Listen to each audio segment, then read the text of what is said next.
Hello and welcome to this week's edition of the Four Ps Podcast.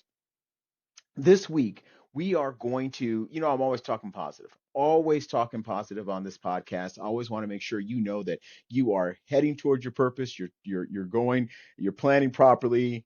You have passion for what you're doing, and you are persistent through all of this. Today, we have a book that's out. It's called Destined to Fail at Love. Now, that doesn't sound positive, does it? But it is real. It is real. We're going to talk to Mr. Joshua Owens here in a couple minutes, but I don't want you to sit there and think that, oh my gosh, we are now going to talk about, divorce and things like that. Yes, we are going to talk about divorce, but we are going to just talk about love and relationships real. What have we done? I want you to listen to this podcast. And I want you to listen to what Joshua has to say in a way where you are listening and then reflecting, listening and then reflecting. When we come back and you hear my little end of the show monologue like Jerry Springer, but without the bull crap that goes around in his show, I am going to explain a little bit more about destined to fail in love. We'll be right back right after this. We'll have Joshua Owen right with us. The 4 Ps of You, Expanded Edition by Trunnis Goggins, is a powerful guide to personal growth built on 4 foundational principles: purpose, planning, passion, and persistence. In this expanded edition, Goggins shares real stories of trials and tribulations, his own and those of others, to inspire readers to reflect, reset, and rise. With added insights and practical exercises, this book empowers you to navigate life's challenges, unlock your potential, and live with greater intention and impact. The 4 Ps of You is available on Amazon, Barnes & Noble, and worldwide wherever books are sold. Welcome back to the 4 Ps Podcast. I am from the great city of Buffalo, New York. Grew up there. I always share stories about Buffalo. It's still my home, even though I live down here in North Carolina. And today I have someone from Buffalo. Now, before I introduce JJ, it is funny. We were talking a little while ago. He has known my family since probably before I was born, and I'm old. Okay, he does not look old at all, but I'm going to tell you right now, he knows my entire family. He knows my aunts and uncles and all that other good stuff. But he just like rattled things off that when he was talking to me, there's things that brought back great memories. JJ Owens, welcome to the program. Thank you very much for coming. How are you doing? I'm doing fantastic, and it's so good to make this connection. Life takes you full circle, and I feel like I'm getting around that. I won't say the last curve, but I've hit the bottom and I'm heading up. You're doing okay. You have a lot of stuff left to do. JJ, we were talking about, you have books that are out, Destined to Fail at Love. That is the primary book. I'm going to tell you, JJ, the first time I saw the title of this book, all right, I was like, that is probably one of the most depressing titles I've ever seen in my life. But then I'm serious. I'm like, man, I'm screwed. That's it, right? Then I read, and then, I'm sorry. No one out here can argue that title. No one out there. After I read your description of why it is titled that way and what the premise is behind it, all of us are destined to fail at love at one point in our life. So, I'm not going to ever argue that again. However, it just makes you walk into things a little different. But it also makes you appreciate things as well. What made you, number one, come up with such a just like keeping it real title? And number two, what made you write the book in the first place? Well, thanks for having us on and bringing me into your worldview and your sphere of you come from great stock, your family. Your aunt was one of my mother's best confidants and friends and was there at her lowest lows. And I can only hear stories of her highest highs because I'm the fifth son of five, and I have a younger sister. So most of my mother's best days were prior to my birth. And I'll just tell this short story Mm-hmm. about an incredible woman, Etna May Watts Shaw, and born in Buffalo, but married a gentleman who came from the deep South, Montgomery, Alabama, and grew up under Jim Crow, and also had five brothers and sisters. He was one of six, and was part of that second migration, not right after World War II, but after the Korean War. Made his way to Buffalo. His great aunt, his aunt, which became my surrogate grandmother, uh, so she would have been my grandmother's sister, his first aunt. So she came here to take care of one of her aunts, and a brother came, then he came, and they kind of made that migration. But his other brothers ended up in New York City, one in Illinois, somebody in Detroit. So they all kind of migrated, couldn't get away from the South fast Mm-mm. enough, and married my mother, who was a Buffalonian girl from downtown Monroe Street, and they had a beautiful life. By the time I was born, my mother had convalesced for 4 years after suffering a bout with tuberculosis. Mm. And so she had to stop having children. She had one, two, three, four, got sick, convalesced. Back then, all they knew to do was cut out the infected part of your lung, Yeah. throw you in a ward with other recovering persons, and you just stayed there until they thought you were clean and clear. So it took a while for her to start that second part of her family. Right. So 4 years later, I came, and then 2 years later, my sister. So we kind of had two groups in our family: my four older brothers, and then myself and my sister.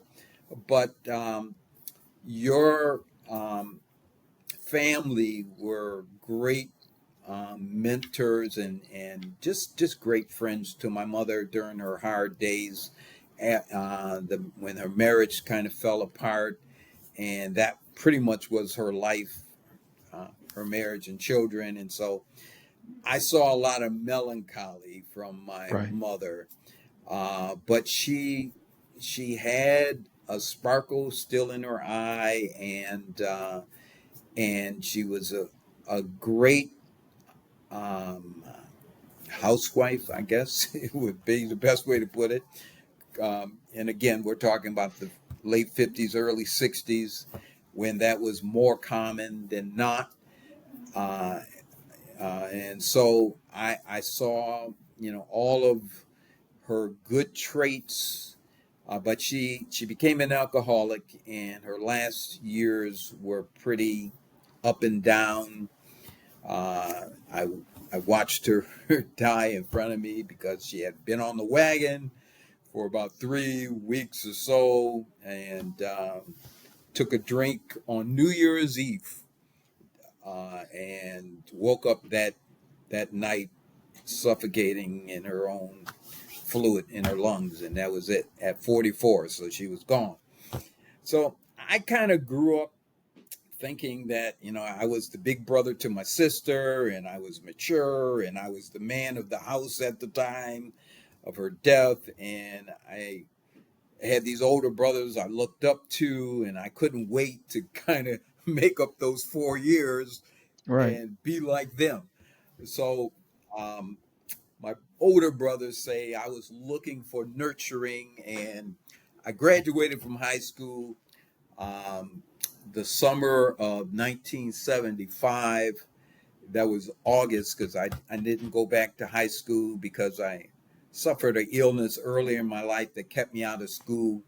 And so I had to repeat first grade, and I was always trying to catch up Right. to make up that year because all my friends were a year higher in grade, but I was just as old as them. But when it came to school, I was always 1 year behind them. And so by the time I reached 11th grade, I had enough credits. I didn't go back to 12th grade. And so from August to October, the birds were flapping, the bees were buzzing, the birds were singing.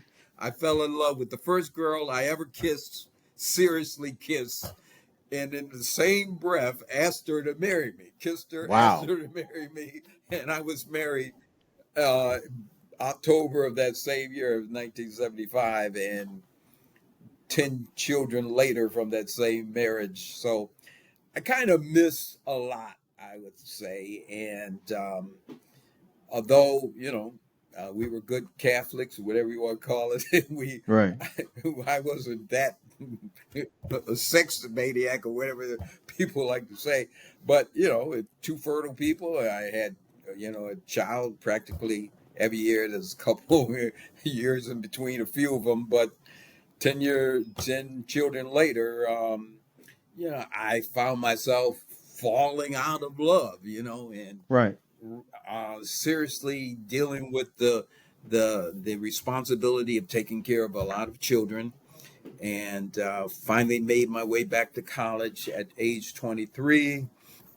Worked a lot of jobs and went to school, and finally graduated. And by that time, I was, just trying to survive the whole Yeah. experience, Yeah. and I saw myself really reminiscing a lot. So, unfortunately, one of the worst that could happen, that marriage did not make it after 18 years together, and then maybe another 4 years, before we actually were officially divorced. So, about 22 years. And then here I am, I'm in my, mid 30s, and I'm starting all over again, Right. and still believing in what I thought was, real love, the real thing. So, um, had I have it to do all over again, I Hmm. probably would not have tried to remarry until my children were actually grown to the Right. extent where they didn't need me, because, I was just destined to fail at love again. And, I had two marriages, like 4 years and a divorce, 4 years and a divorce. And because my main responsibilities of raising children and being a dad and all the stuff that came along with that is, and supporting two households, of course, at the same time, uh, pulled on that second and third marriage. And so, it was hard, and Yeah. I realize now, 2020 vision, looking backwards, it was just too much of a strain to ask any new person to enter that kind of environment. An adversary, a first wife who was adversarial through the whole process, and made Hmm. my children choose sides, and then the financial burden of carrying two households, and it just kept making me stumble. Now I had a um, a religious, how could I put it?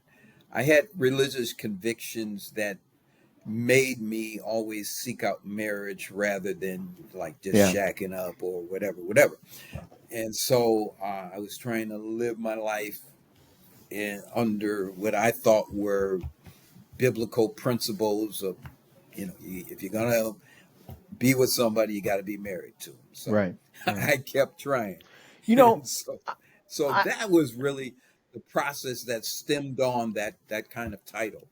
You I know. have a question for you on that. You know, a lot of people, and that story that you're telling right now, that story is very similar. I'm going to tell you right now, my story is very similar to that. Okay, my story is extremely similar to that. I've been married. This is my fourth one. Okay, so I've been down that tube. I've been broke. I've been this, that, and the other. And one thing I have to say is that one thing that benefits me is that there is a I think as the kids got older and as all that other stuff, I do have a halfway decent relationship with ex-wives and stuff like that. I kind of joke about it a little bit because that's, you know, I mean, what you only thing you can do, either you laugh or you cry, but either way you better do something. And so but my question to you, you've written a book about it. Me, I'm trying not to. Uh is what would be um what would be your advice to give to a male or female when it comes to, you know, and you brought up a couple of very very good points. Number one, I was with somebody I felt because of I felt religiously obligated to be with that individual. And you know what? I'm not ever, you know, I am a Christian. I am not ever going to discount that. Okay, I do know that there is definitely something to that, a lot to that.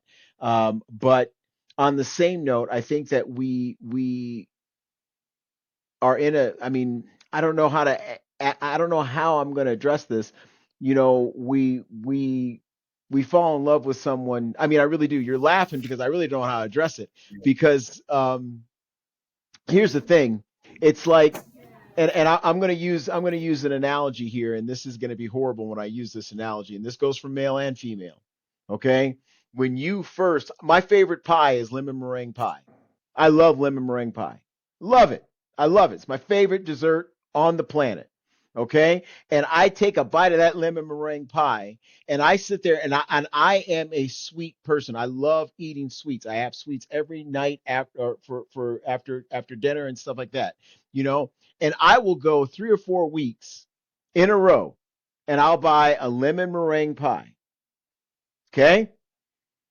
Sometimes I go to the grocery store and I'm like, I'm tired of lemon meringue pie. I'm tired of it. And I get a coconut cake or maybe even an apple pie on occasion.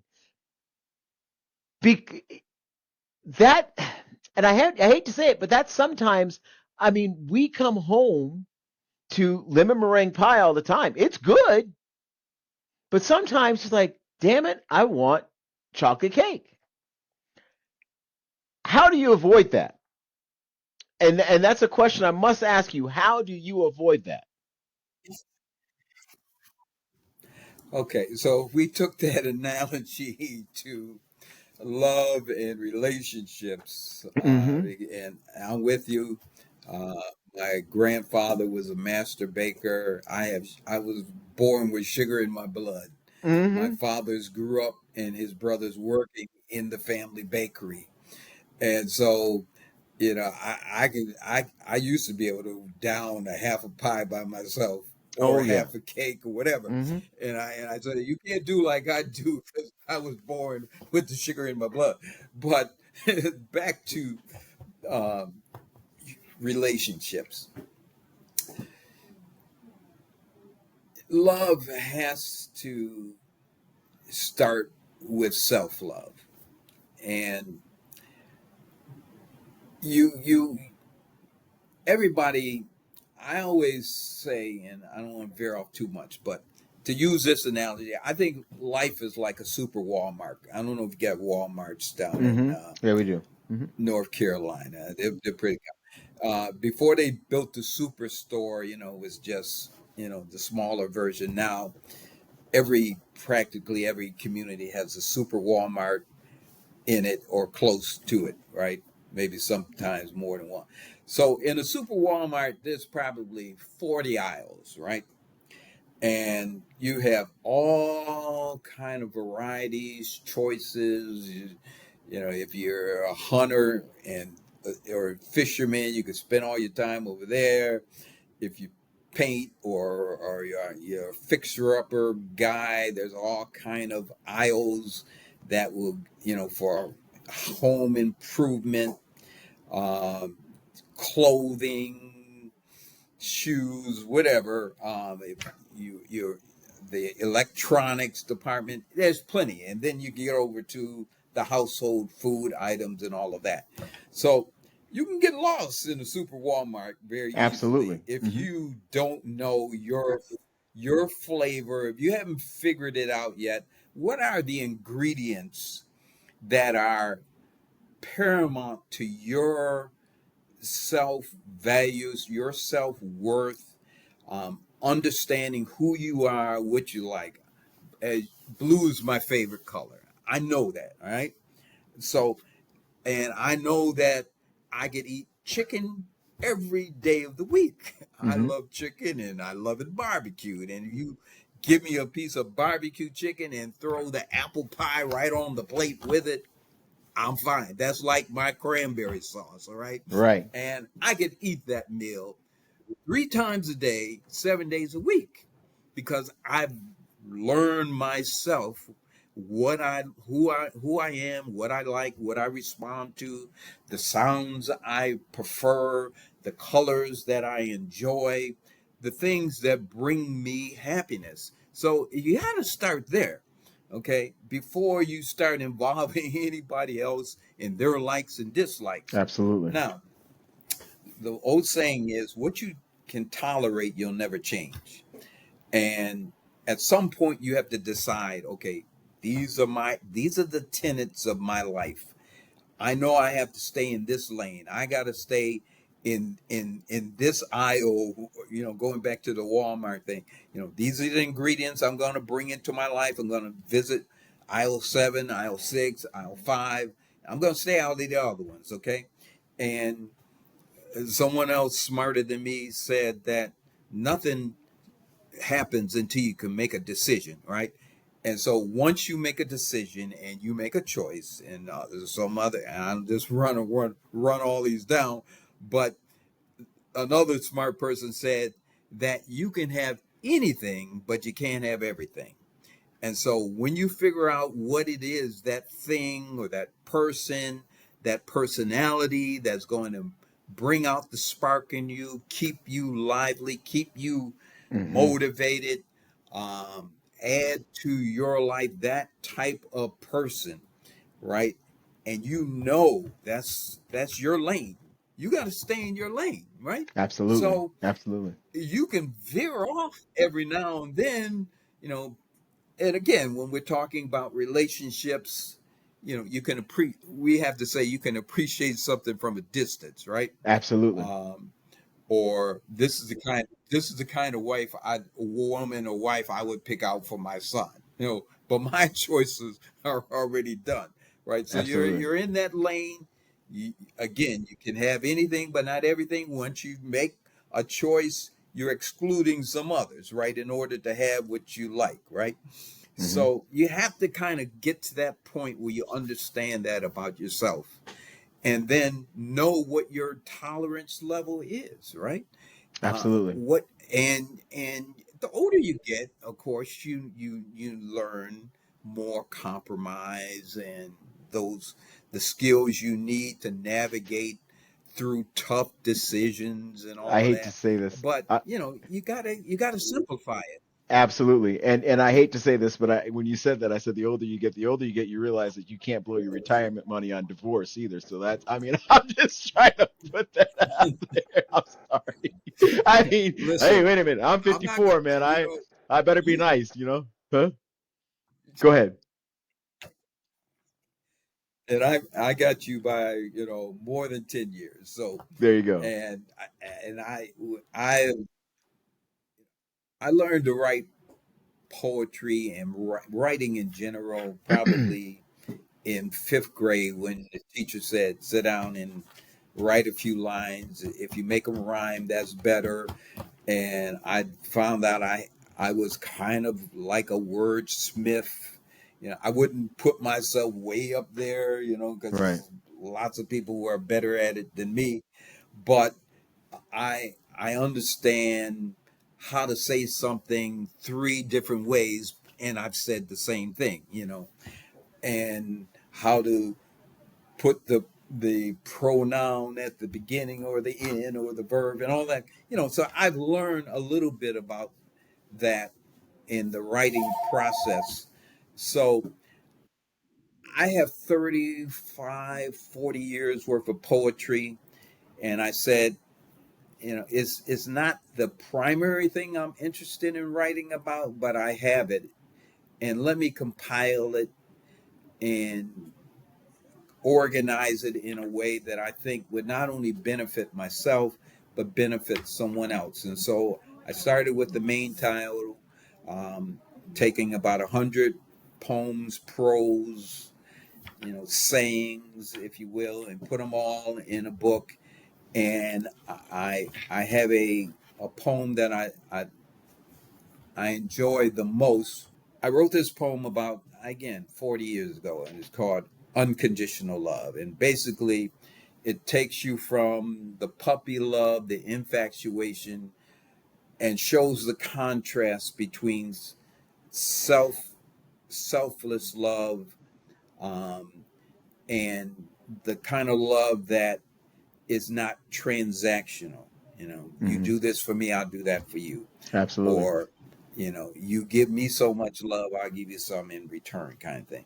No, but really learning to love a person, um, based on the highest form, which we, in religious settings, and the Greeks called it agape love, Hmm. you know, um, and it's the kind of love that, if you want to make it a little easier to understand, the love you have for your child, Absolutely. regardless of whether you think they were made in your image and they don't make the same decisions you would make, or when you would make them, or how you would make them, but you're not going to deny them that parent to son or daughter love, Absolutely. and that is the kind of love that it takes to sustain a relationship with anyone. And Absolutely. so, I'm 5 years into my current marriage, and I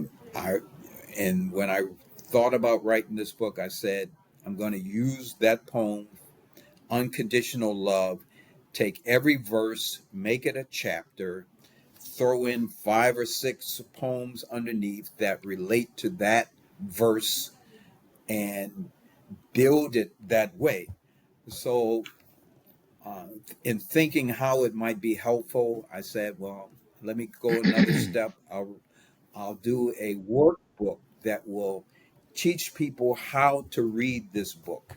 Okay. Not just for the poems and how they roll off the tongue, or how you relate to them, but really how to move from your own ego and what you want and how you want it, to actually move into that point where you are doing that sacrificial type of love, Absolutely. and what it takes to, sometimes, doing the hard thing rather than the easy thing, and Yeah. being, patient, and all of those other characters, the fruits of the spirit, as we call them, Absolutely. love, gentleness, kindness, You know, all of those we things. are going to be together on the 26th of September at Rust Belt Books in Buffalo, New York, on Grant Street, 415 Grant Street, Buffalo, New York. I'm looking forward to that time when we are together. It is going to be awesome. I cannot wait to do this author event with you. You have a lot of knowledge to share. When you get there, don't forget his book is titled Destined to Fail at Love. And I'm going to tell you, it's a moment in time. Destined to Fail at Love with a question mark. Destined to Fail at Love, the book itself, and also Destined to Fail at Love, the companion workbook. We have got a whole plethora of stuff. I mean, you got to work to fail at love, according to J.J. Owens. I'm joking. You don't. It is actually. I'm joking. but it's a plethora of books. It's a great way to really look at it, and it's a great way to look at the at love in general. And I love his approach to this, without, no pun intended. I really do love his approach to this. JJ Owens, it was great to have you on the program. It really was. Again, together, we're going to be together here in a couple of weeks, and I cannot wait to come home. One thing I love about going home is the fact that I finally get some real pizza. And I am going to go. I don't know where I'm going to go yet, because I don't want to give anybody some free advertisement. Now, if they pay me, I'm going to that store. I'm going right to that pizza shop right away. But I'll keep it a secret unless I get some money. All right, we'll be right back right after this. See you, Matt. He's at home. Just doing yourself. Hey crew, I'm just down at Phillip Island checking out some of the GP bikes and going through some teams. Come across this young fella, showing him the rocket fuel. What does he do? Always went out of my bag. Jesus, I love it. It's good stuff. how long have you been using it, brother? Oh, a couple of years now. 2 years I've been using it. I just heard the story of his first time use. You've got to listen. So the first time I used it, I was in a bit of a rush trying to get to the gym. Quickly go to the bottom, I just seen 4. So I just grabbed 4 of the full droppers I took. Instead of 4 drops, 4 full droppers. And my head nearly exploded. I thought I was going to die, but then when it came good, put $1 million. I just need the body to equalise for about 5 minutes. Here we are, fucking in with the team. What comes out of his bag? Well, let me try it. I'm off. What's up? Yeah, good. That's it, mate. Is it hot? Tastes alright. Careful, there's little bits. It's good for it.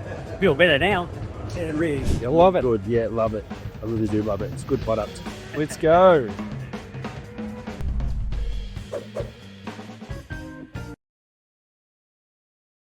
Welcome back to this final segment of the Four Piece Podcast. I hope you understand now a little bit what I mean by destined to fail at love. And I hope you also know, what Joshua meant by his destined to fail at love. He had some really good stories. He talked about how he got married and why he got married and all those other good things. And so, just wanted you to, see that what destined to fail at love meant. I'm going to give you a little story about destined to fail at love. Okay, I have been married now a lot. Okay, I have 3 ex-wives, unfortunately. I actually am married now, but I learned my lessons along the way. We are destined to fail at love for a couple reasons. Number one, we have an idea of what love is supposed to be, but it is actually the wrong idea. We get this idea from a couple things. Number one, we get this idea from movies and media, and we get this idea from songs and things like that. We get this idea from old cultural ideas and traditions that have been handed down from time after time after time. People say, well, why can't we be like our grandparents and stay married like them? There are not a lot of grandparents now that are married. I mean, Generation X, that's my generation. We're in our 50s now and maybe close to our 60s, 40s, 50s, and 60s. And we are the generation that comes from the baby boomers. Okay. So we come from the first generation that used to cut bait. They would get divorced. Now, they wouldn't get divorced as quick as we do, Generation X, but they used to get divorced. All right. I come from a family. I mean, obviously, if you read my brother's book, you know what kind of family I came from. And as a result, what we went through and as far as relationships are concerned, that my brother and I have been married, multiple times. Both of us have. Just the way we,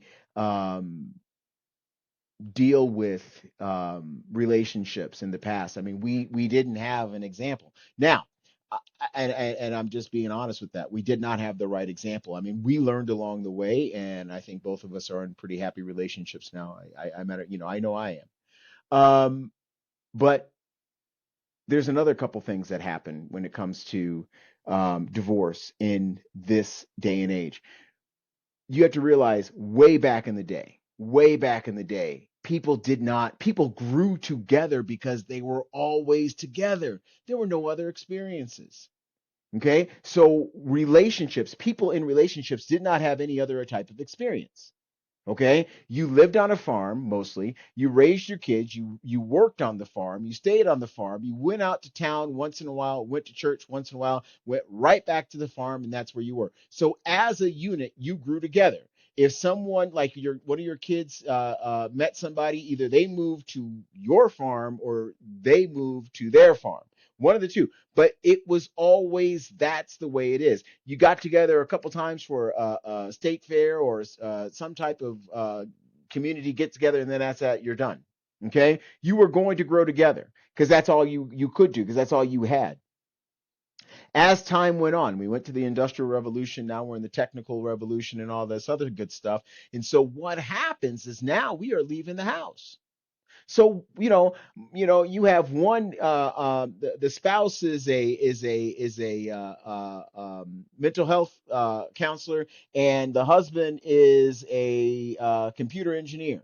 Okay, they're in two different industries, two different facilities, learning two different things, getting two different experiences from 8 to 5, 7 to 3, whatever they're getting it. But they're getting those different experiences. So as a result, if they are not communicating in the home, they're not growing together.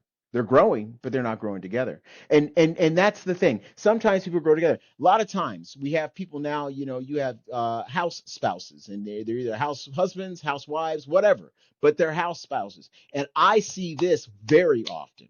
Okay, because the person staying in the house is growing at a different pace than the person who's going out. Boom, done. It's over with. Why? Because you can't understand me, I can't understand you, and it's over. Our times have changed. We are growing different. It is imperative that communication is always, communication's key. Okay. And goals are key. You may be in two different industries, and I'm sitting there. I just painted a really bleak picture because you guys are in two different industries and you guys are growing apart. But what you need to do is you need to have, yes, I'm doing this over here. You're doing this over here. Let's talk. And you need to set that time aside where you talk and you sit there and you create your own goals. Because what will eventually happen if you're not talking, you're still creating goals because you're still growing. But what you're doing is you're creating different goals. And then when you guys do talk, after you guys have all those conversations, then what happens is, guess what? You realize that your goals are different than their goals. And you know what? I don't want to be with you anymore because that's not where I want to go.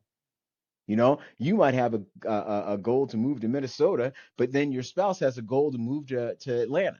Okay. Now what happens? Oh, we have two different goals. It's over. I don't want to do this. I don't want to do this with you because I already have an opportunity here. You have an opportunity here. Well, I really can't go with you. We see that often. Okay. Now, that's not to say that that person is wrong. Okay. But that's just the way it is. So sometimes we grow together. And finally, there are other reasons I could talk all day, but I'm not going to talk that long because I'm already 6 minutes into this monologue and I don't want to take up too much of your time. But I will say this. The other thing that happens is because we read those books and because we listened to those songs and stuff like that, because you got grandma and grandpa saying, when am I going to have a grandbaby and all that other crap, then all of a sudden we rush ourselves because we're supposed to get married at that time. All right. Now, I'm going to give this generation coming up credit. They are not doing that. Okay. They are not doing that at all. They say, I'm going to do this on my time. If now, if not, if ever. I don't care, but I'm going to do this on my time. Okay. And as a result, what has happened though in the past, the reason what led to that divorce is because we're going back to Joshua and going back to me. We get married for the wrong reasons. We get married because we need something. We get married because we're trying to impress somebody. We get married because everybody else is doing it. We get married because of this. We get married because we have false whatevers we got. All right. But that's what happens is that's why we make those decisions. There are a lot of people I know in my generation that have been married multiple times. All right. I'm not the only one. I'm a little bit above average. That's for damn sure. But I will say this. It is always a very common thing. And it's not only, well, you should have gone to church. I'm going to tell you right now, there are people that are in churches right now that have been married just as much or even more than I have. It doesn't matter. Okay. Because guess what? It happens in everywhere. It is divorce is not like, oh, I can't go in there because that's a place of worship. No, they don't care. They're going to get up in there. And in some cases they get up in there a lot faster than in other situations. So I want you to keep that in mind when you are thinking about marriage. And remember, you are destined to fail. Like I said, there are other things that can happen in a relationship. Not all relationships end at the same time because not all people, unfortunately, end at the same time. There are so many widows and widowers out there. Now, there are stories that you hear where, and these are extraordinary stories. That's why you hear about them. You hear about them because, oh my gosh, Edna died at 12:32, and then Wilbur died at 12:33 because they died of a broken heart. You hear that a lot. Matter of fact, I know of something. My grandmother and grandfather on my mother's side had a couple that they hung out with all the time, and I'm going to tell you, wife died, and then right about 2 days after the funeral, the husband died of a heart attack, died of a broken heart. And that happens. That is out there. That is documented. That is the real thing. But again, like I said, that relationship didn't end at the same time. So as a result, I'm not calling it a failure because it's not really a failure, but it is somebody that has to mourn the loss. And even in a divorce, somebody's going to mourn the loss. Not as much as they used to. They used to say divorce is comparable to death.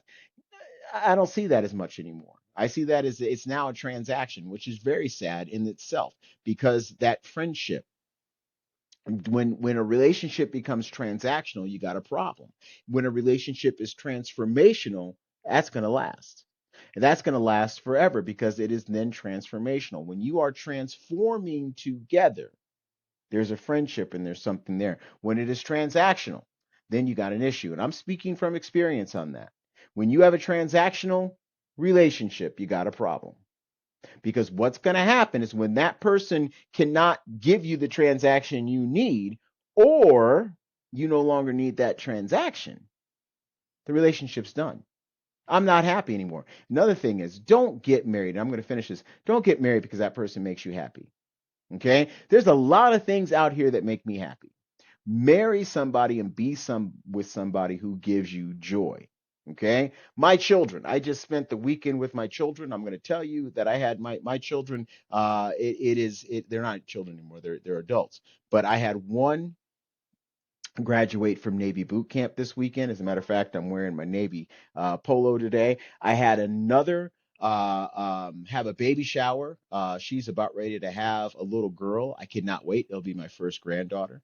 And then I had another who started his transition into the military. He's trying to get into the military right now. I had another who just started his first full week at a different college and doing quite well. And I have another one that's about ready to go and probably in her last section of classes for her PhD.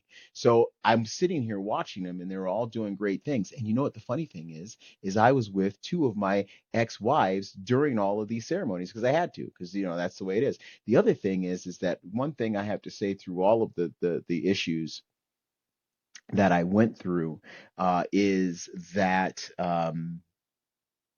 my kids, they all have different mothers, and for not all of them, but most of them do. And they are all together. I kept them together as a family. And one thing I will tell you right now, I'm never going to call myself the ideal husband. Just not. Maybe now, since I've learned so much, maybe I am. But I will say this: I did everything I could as a father to make sure they were together, and I'm going to explain that a little bit later on. Not today, and not next week, and maybe even not on this podcast. But I am going to explain that about the importance of keeping the kids together. Regardless of what their circumstances, because they're going to need each other after mom and dad pass on. They're really going to need each other. So, like I said, destined to fail at love. Yes, you are. Okay. Unless there's an extraordinary circumstance, one of you guys are going to leave that relationship before the other. That's just the way it is. All right. It's time, it's nature, it's what it is. But you definitely want to get that book. It's Destined to Fail at Love by Joshua James Owens. He is from Buffalo. We will be in Buffalo at a joint book event at Rust Belt Books on 415 Grant Street in Buffalo, New York, and we are going to be there on the 26th of September at 6 p.m. to 8:30 p.m. We're going to be signing books. We're going to be in Rust Belt Books in Buffalo, New York. I always look forward to being in Buffalo. It's a great place to be. And, I hope if you are in the Buffalo area, it is on a Friday. I'm doing it on a Friday for a reason. Number one, that is during football season. And I'm not going to do it on a Sunday because no one would show up. I'm not going to compete against the Buffalo Bills. Hopefully, this year is their year to go to the Super Bowl. Don't forget, like and subscribe to this channel, please, and comment. If you have something to talk about when it comes to relationships and divorce, please, because not just divorce, but just relationships in general. I can't believe I just said relationships and divorce. If you have anything to talk about with relationships, anything to contribute, anything, put it in the comments. I want to hear what you have to say. That's a beautiful thing for me to do. I may even reply. Probably I will reply. I will be talking to you next week. Have a great time. Bye-bye.